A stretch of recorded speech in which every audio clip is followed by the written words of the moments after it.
ni Judy, may nakuha na daw. Sabi niya, sige na, papasok na ako sa Lunes. Ha?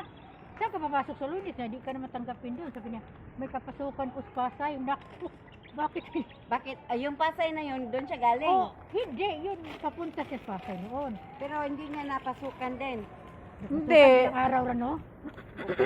Hindi nga siya magtagal. Iyan mo. Kaya, hindi ka naman bibigyan ng ano kung... Sabi ko, ay may kapasukan ka pala. Kung hindi maganda yung employer, hindi ka ibibigay. Sa akin man, noon diyan sa harap namin, na ano talaga walang nagtatagal. Pero sinabi ko doon sa kaibigan ko, ganito to ha, Oo, ganito mabuti, to ha. alam na nila.